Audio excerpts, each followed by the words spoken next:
A few years ago, sitting through a movie without checking your phone wasn't a challenge. It is nearly impossible for many of us now.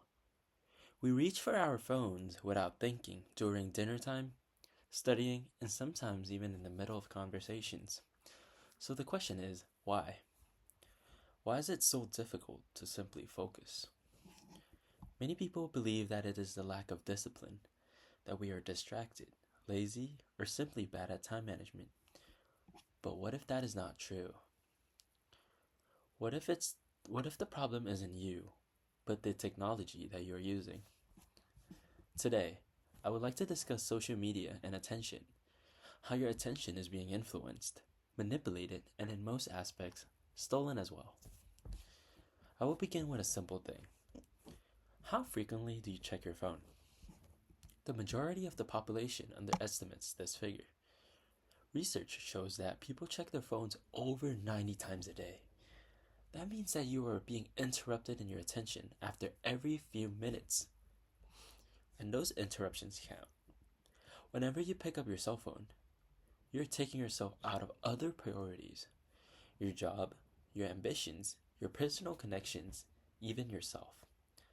Attention isn't just about what you focus on, it's also about what you lose every time your focus is broken. This continual switching as time goes on makes you incapable of deep concentration. However, here lies the crucial bit. This is not an accident. According to the book Irresistible by Adam Alter clarifies that current technologies, and in particular social media, are designed in a manner that is addictive. Such elements as notifications and an endless scroll of algorithmically generated content are designed to keep users entertained as long as possible. Consider an infinite scroll, no natural boundary, you just keep going. Or notifications, that red dot that immediately catches your eye. These are not random features, they are well calculated to grab your attention. All this feeds into something strong: your reward system in your brain. Whenever you receive a like, a message, or find something interesting, your brain releases dopamine, the chemical of pleasure and reward. However, this is particularly addictive because of unpredictability. You do not know when something interesting will be seen, so you check. This is the identical psychological process that is similar to gambling. And as Adam Alter notes, what psychologists call a variable reward system. And comparable to gambling, it is addictive. The reason you are scrolling endlessly or checking your phone out of reflex is not necessarily lack of self-control. It is a reaction to a system which was created to keep you hooked. Rather than posing a question as to why I cannot concentrate, the question we need to ask ourselves is, what is competing for my attention? But why is this crucial? Because attention shapes your life. What you pay attention to becomes your thoughts. Your thoughts shape your beliefs, and your beliefs influence your actions. When your attention is continuously divided, you are darting up and down, causing you to be divided in thought. You lose the power to deeply concentrate, to ruminate, to develop something important. And with time, this will impact on your productivity, your mental health, and even your identity. But I want to make it clear, it is not technology that is the enemy. Through social media, we are connected. It entertains us and provides us with information such as never before. The issue is not that we are using technology, it is that we utilize it unconsciously. But there's another layer to this that we don't talk about enough. Social media isn't just a tool, it's a business. And its entire business model depends on one thing: your attention. These platforms are free to use, right? You don't pay to scroll, to like, or to post, but in reality, you are paying with your time, your focus, and your data. Because the longer you stay on the platform, the more ads you see. And the more ads you see, the more money the company makes.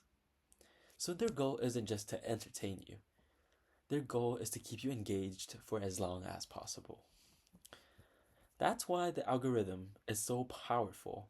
It learns what you like, what you pause on, what you laugh at, what keeps you watching, even just for a few extra seconds.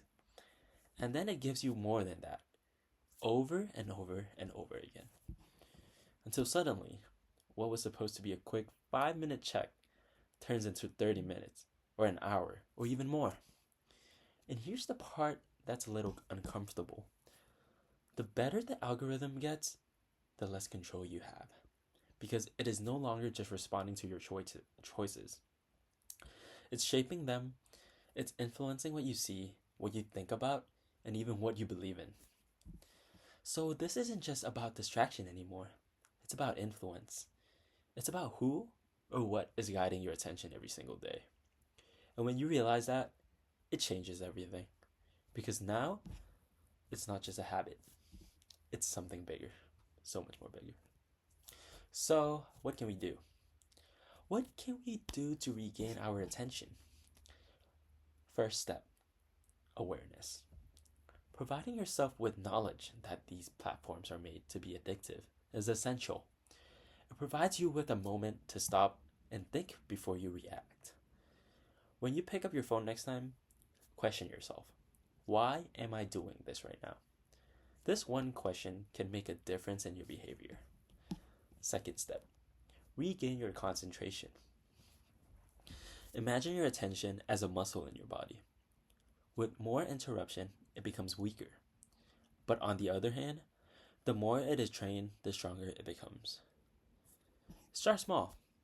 Find 20 minutes, maybe 30 minutes a day, and dedicate it to one thing. No phone, no distraction. Initially, it will feel uncomfortable, and that's normal. However, with time, you will be able to hold your concentration better. Lastly, try changing your environment. Switch off unnecessary notifications, turn on Do Not Disturb modes, unpin unwanted applications, and designate area or times to be fully present with your environment. Times to not be on your phone. Your surroundings are more influential in determining your behavior rather than your willpower. And last but not least, ask yourself a larger question. What should I focus my attention on? Because your attention is limited. Every moment you spend scrolling is a moment you're not spending learning, creating, or connecting in a meaningful way. At the end of the day, this isn't about quitting social media. It has to do with taking back the power of your attention. It is a choice. What you are willingly dedicate your time and focus on. Your attention is one of the most valuable things you possess. It shapes your mind, it shapes your life, and if you don't take control of it, someone else will. Thank you.